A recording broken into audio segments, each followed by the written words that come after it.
Joe Biden gave a pardon yesterday to a lot of criminals. These are criminals that he gave a pardon to. And you should be asking that question.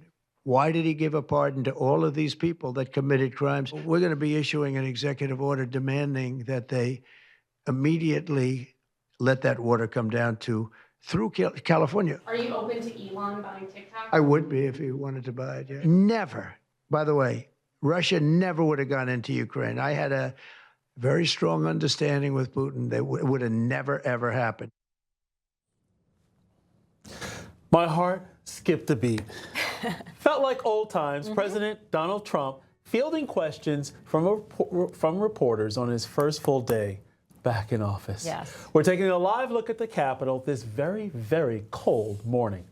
Good morning and welcome to First Edition, only on Newsmax 2. I'm John Burnett. And I'm Krisha Lenzo. It's Wednesday, January 22nd. I think, John, he's done more in the first 36 hours than President Biden did his entire time in office. Exactly. And we didn't see President Trump on a beach, no, right? No, we did not. A lot of his stuff, he was actually even working on the golf course. Exactly. Well, let's bring in our political panel this morning. Guaranteed to be explosive. Melanie Collette, she's a former vice chairwoman for the New Jersey Federation of Republican Women. She's also the host of Money Talk with Melanie. Theron Bond is joining us as well. She's a Democratic strategist. Don't hold it against her. She's very smart. Good morning to you both. So let's get right to the DEI changes. That was one of the first executive orders President Trump signed, pushing for merit-based hiring, scrapping federal roles, and agencies dedicated to diversity. Melanie, I'll start with you and the ramifications of his signing this order.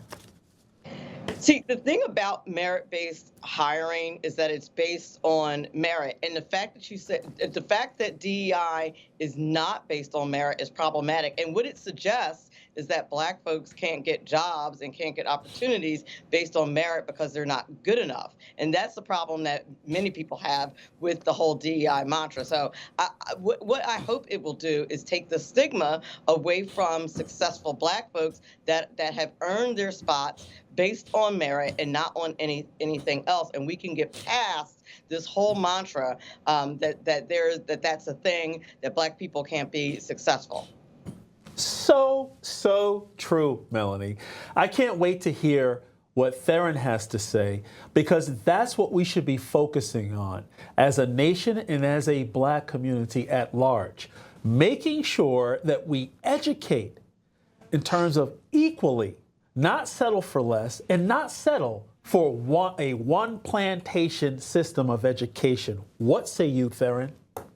The reality is that DEI became a thing and became necessary because there were a myriad of Black folks who were just as qualified, if not more qualified, than their white counterparts specifically, yet they were continued to not be recognized. They were not getting the positions that they were qualified for. And in fact, they were losing out on opportunities not afforded to them that should have been based on their merit, but the perception of what they looked like aesthetically is in the color of their skin was overshadowed by their qualifications and those who were responsible for hiring. So if you look at a Black woman and a white woman side by side, they came from the same neighborhood, same type of parents, everything, then the reality is that white woman would get selected for the opportunity over the Black woman. And there are laundry lists of statistics that support that. That's why DEI was necessary in order to bring those qualified Black folks to the top in an effort to say, hey, they are qualified. In fact, many times, again, more qualified, yet they weren't recognized, and it forced companies to acknowledge that. So now that those practices are forcibly being removed, it's going to be a very whitewashed America. Despite the number of successful Black qualified folks, you're not going to see them in positions that people worldwide will know and understand that they are indeed more than capable of achieving, because they're going to be suppressed and they, in so many cases, won't be even acknowledged. You know, it's MLK week, not just day. And guess what? On Newsmax doesn't have DEI policies. And guess what? You're looking. Look at the screen, folks. You're seeing two beautiful Black women But let me say, And a I'm handsome glad black you mentioned man. that, John. And a lovely, And and a lovely white woman. Thank you. But watch this, John. On a morning show that's nationally actually globally Yes. broadcasted. Don't forget. John, 'Cause I'm of gonna streaming. say something about that, and I'm gonna bring Melanie into this too. When you talk about the merit and success of Black folks, John, you are one of the very few Black people, period, on the network, and you are certainly the only Black male permanent host. If there's another, I am missing. Yeah, If there's more. Yeah, I'll sing you the lineup, Theron. I'll sing you the But think lineup. about when we talk about merit and we talk about the interest in why people watch TV. Imagine what a show on Newsmax would look like with me and Melanie co-hosting it. Because of our positioning of things. She's but putting in a something plug. like I like that. I think I that'd like be a that. great All show. Melanie, bringing you into this. I'm gonna ride with Theron on that thought.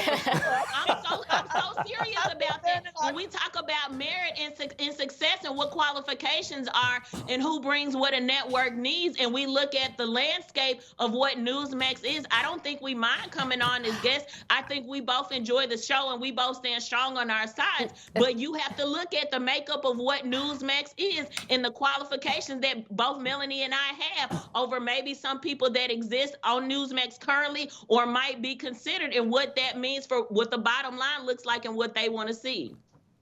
But you have to be able to offer value, and the both of you offer value as many other guests offer value of different shades, different genders. Well, only two, and so forth.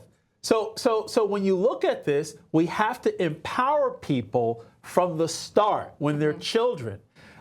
So that way they can create their own. My father always said, boy, create your own breaks. And that's exactly what I did throughout my entire life. Didn't look for anybody to give me anything. And I don't think that when we got booked, at least none of the bookers said to me, hey, we were looking for a Black woman with a certain political ideology. Nobody said anything about me being Black. No one has ever at Newsmax said anything about me being Black. They have only asked, and there's been times when I've been on the show where they covered a race-based topic and didn't ask me a doggone thing about it and brought me in for the next segment about something that had nothing to do with race. Right. And quite honestly, I appreciate that about Newsmax, that they don't only ask, oh, here's a Black woman, let me ask for your Black opinion. They bring me in on politics, on economics, on all kinds of different topics that don't involve race. And I appreciate that. And quite frankly, I think that's how it should be. Well, speaking about There's a a saying that non-race-based what's question. understood doesn't have to be explained. And I think we all know sitting here what these ratings look like when me and Melanie are on here Well, at 'cause this time of morning, and the frequency of that. I got a whole degree in television production and broadcasting, so I know the back end and the front end. Okay. And I guarantee that, they ain't got to tell me I'm on here because I'm Well, Black. well- I know it's because of my Well, qualifications, I'm and I happen to be Black. a and the same brave for Melanie. Black man. I'm going to tell you to settle down for a second. Okay. Turning to a question not about race, because we want to get to this. Adam Schiff speaking about President Trump, granting pardons and commuting sentences for certain offenses relating to January 6th. Take a listen. It's obscene. It's a grotesque display of his new power as president to pardon these 1,500 or 1,600 people, which I have to imagine includes people that committed violent assaults on law enforcement. So hard to imagine that we were sitting in the Capitol, the site of that attack, and hours later, the man who incited that attack pardons the people who participated in that attack. It really is a terrible way to begin. Melanie, Shifty Schiff at it again, creating yet another false narrative. Your thoughts? Not only that, just pretending as if we don't have video, pretending as if we don't have him on video when Trump was considering his pardons, and him saying that, talking about the different criteria for pardons. The way these people change up on their narratives is completely ridiculous. Oh, you know what? He should have just pardoned some murderers and rapists, and Adam Schiff would have been happy with that because that's what Joe Biden did, and that was certainly okay, and there was no criticism there. So I don't want to hear anything about what the criteria is for pardons from the likes of Adam Schiff. Agreed. But let's also consider the pardons that Biden actually implemented minutes before he actually was no longer president. he pardoned the House committee. Unprecedented. And I believe Adam Schiff was one of those individuals. Yes. But pivoting, The View back on the air after inauguration coverage, having this to say about Donald Trump. Take a listen. He had this kind of martyr-like, you guys are downtrodden and almost irreparable. You can't save this place, but I can. And it had this godlike complex without any Jesus qualities. I was really disappointed, not surprised, just to be clear, but disappointed that there wasn't one kind thing to say about the outgoing administration. First of all, I'm going to pray for America. There you go, Theron. Equality at its worst. With regard to The View, you have white, Hispanic, and black women all making no sense. What say you? Well, there's equality and then there's equity and then you got age and other factors. But on the pardons, I mean, we can debate all day long on people wanting to bring up former President Joe Biden pardoning his son Hunter Biden, other members of his family, other esteemed colleagues in Congress. And those are, again, debatable. Every president has debatable pardons. The problem with the January 6th pardons is that they trampled on one of America's institutions, and Republicans seem to be the party of law and order, except when it is inconvenient for them. The Republican Party wants to love police, say they value police, say they support the police, say they want to fund the police. But when the police were attacked, guess what? Their president, President Trump, their favorite guy, decided he was going to pardon those people who attacked those police officers. So I want to know where the line is for when they're the party of law and order and when they're not. And I'm sure those Capitol Police officers would like to know, too. The line is where those prosecutions, that there's tons of evidence that those J6 protesters were overcharged, a lot of their rights were taken away, a lot of their sentences were extensive. There are murderers and rapists who got far less time than these J6 protesters, and it was ridiculous. And President Trump, of all people, knows what it's like to be prosecuted based on his politics and not based on the actual crime. And I think that's part of the reason why he did that with the J6 protesters, and I think it was reasonable. And a lot of So people, one of the guys that was, I guess, either he had his sentence commuted or was pardoned, was one of the main guys in the picture with the Viking helmet on. So you can't tell me that was okay for him to trample upon America's institution in that way. That wasn't. Ashley Babbitt lost her life as a result of being a part of the insurrection. You know what? And there were many police officers who have suffered indefinitely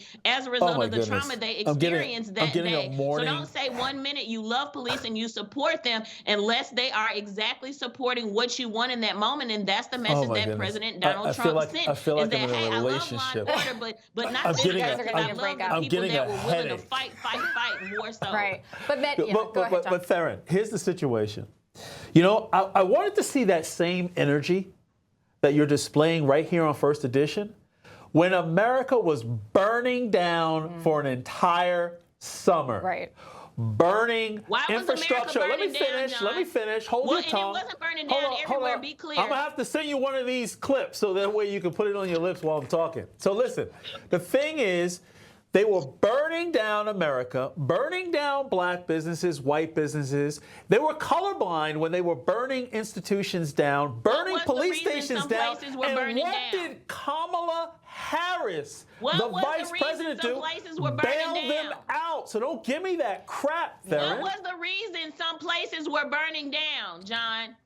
Because of the lack of law and order and people inciting. No. The reason some places were burning down was because a law enforcement officer went beyond the scope of duty, did not protect his son, and put his knee on the neck of George Floyd and murdered him. Okay, we're gonna bring some law and order on First Edition. We'll have to bring you back next Wednesday. I have to take an Advil before I even start the segment. Melanie, Collette, Theron Bond, thank you so much for joining us. Keep talking, but we're going to say goodbye. Unfortunately. That was explosive. You didn't lie, John. Exactly.